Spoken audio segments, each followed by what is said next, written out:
Hey, what's up? What it do? Welcome back to my channel. If this is your first time here, my name is Imani, and if you have been here before, welcome back. Thank you so much for tuning into my channel. I hope that you are able to take something away from this video. We are doing a versatile sew-in using the double beehive method, 2 beehives, and I am connecting them at the bottom to attach my wefts to. As you can see here, she's getting a side part installed. I'm using about 3 finger width worth of leave out around the part. And to install the first weft, I am going through the weft to make sure that it's solid and it's secure. We're gonna go through like 1 or 2 times, and then we're going to proceed to install the wefts.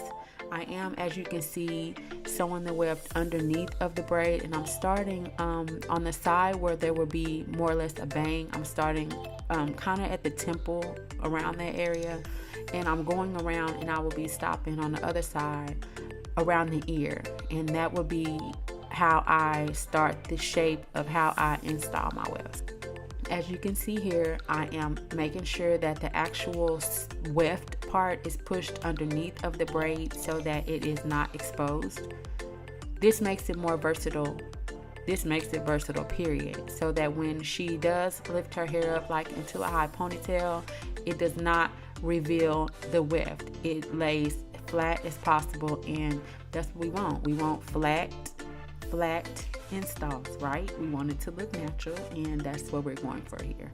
I am using the fold over method in the beginning so far, and I will use the fold over method throughout the install until I am at the top, and we won't fold over. We'll cut a few so that once again it's flat and it's secure. At the back, most of the time I usually sew under the wefts. It's just out of habit. Under the braid, just out of a habit, and it just feels better. I am using the lock stitch method, in which I insert the needle most of the time under the braid, and I am wrapping the thread around the needle a couple times, and I'm pulling it through to make a stitch. This method right here does allow my client to have a long-lasting install, and we don't have problems with tracks coming loose or anything like that. It's very secure, and I do lock stitch on every single stitch, as you can see, and it works. The shape that I'm using is not so much a U shape. It's kind of like a C shape, but it's turned so that we have the bang part on the right side, and the other side is not, because we want the hair on the right side to fall more towards the face, on the face, and we want the opposite on the left side. So the further we go along, the better you'll understand what I'm saying. But please make sure that all of your braids have wefts attached to them. You don't want to have empty braids underneath of your install. You want to make sure that you have around a finger width space between your wefts, unless you are doubling your wefts. And for my child and teen installs, I don't double my wefts because we want it to be as natural as possible.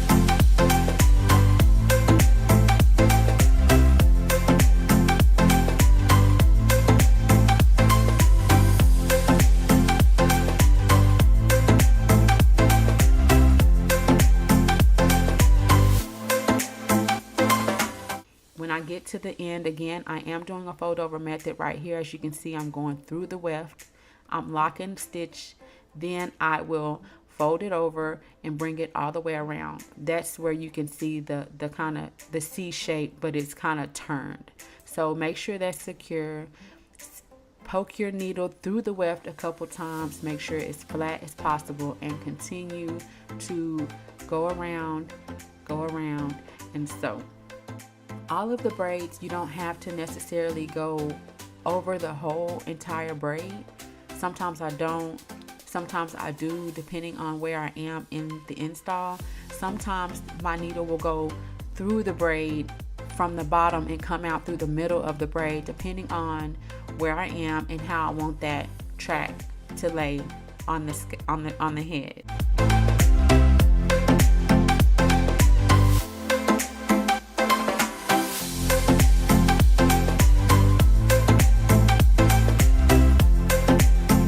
Let's be clear about something. Sew-in installs are not supposed to be painful. You are not supposed to go home with a headache or not being able to sleep and take medication. If that is the case, please reevaluate the tension that you are placing on your client's head with your braids.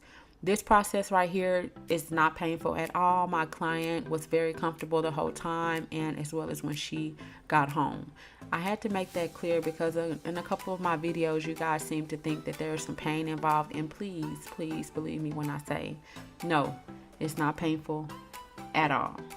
Once the hair is actually installed, you won't feel any type of humps or anything like that. It definitely lays flat, and it sometimes has to do with the thread. I use nylon thread.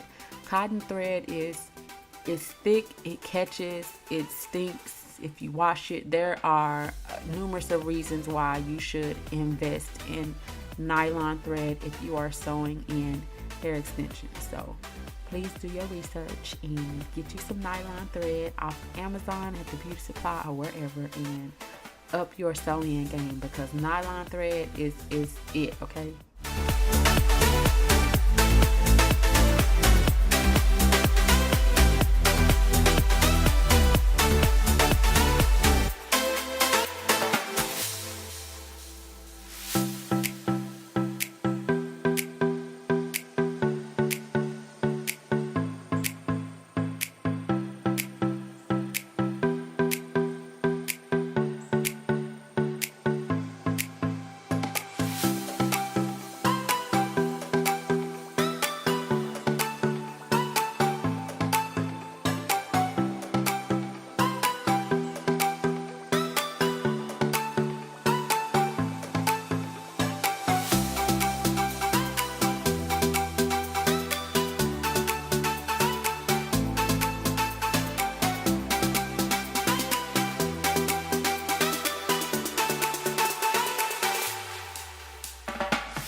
This is what I mean when I'm saying that I go further on this side. As you can see, I'm taking it all the way simply because we want that hair to be in her face for the bang area on her install.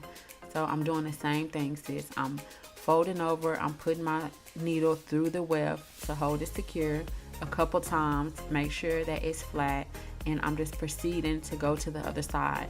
If you keep up with your shape, then you won't have a problem with it being uneven or having to unnecessarily cut tracks to just put a piece in. So the more you do it, the more comfortable you are. You will be able to know and set your shape from the beginning and just follow that shape, and that's exactly what I'm doing.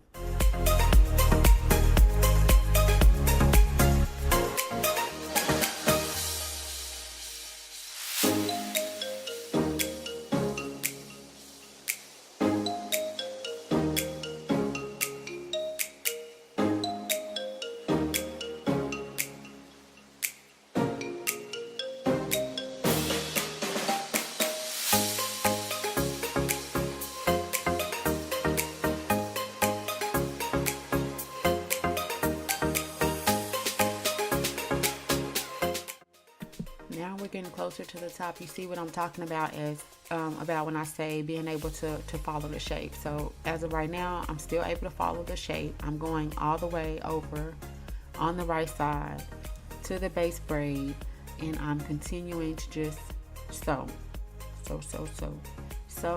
lock stitch, sew, lock stitch. I will have a detailed video. Again, I know I said that already, but it'll be on the actual stitching and creating a lock, like right here, where you put the needle in, you wrap it 2 times, you bring it back the opposite direction, and then pull it right here. Bring it back, pull it forward, locked. Again, wrap it around, bring it back, pull it forward, lock.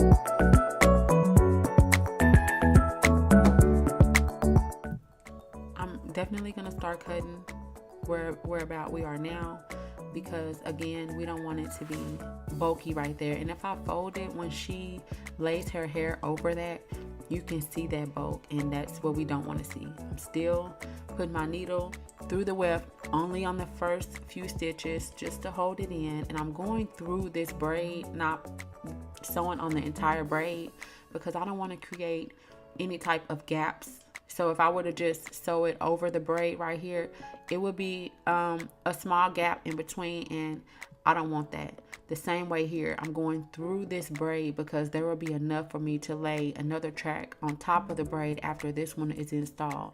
So I'm going underneath of this braid right here, as you can see, and I'm pushing it just like I did at the back. I'm pushing it under the braid so that it will sit under the braid, which will again allow me to install a weft, the last weft on top of that braid. And you'll see right here, see how flat it is? It's flat, sis. It's like, it's pancake flat. Not we don't do no waffles, okay? We're not doing that. We are not doing that. Just follow the shape around until you close it off, and at the end you should see that it's very flat, it's very secure. You're doing your lock stitching so that you don't have to worry about any loose wefts or thread coming out or anything of that nature. Once you get done, you make sure that the last weft does meet up and make it as flat as possible, and voila, now you have a versatile install. Please stay tuned for part 2, where I'll show you how to blend out, style, and show you how versatile this install actually is. Thank you so much for being here and for watching. If you learned something, please like the video. You can comment, share, and if you're vibing with me, I wouldn't mind if you subscribe. It's free.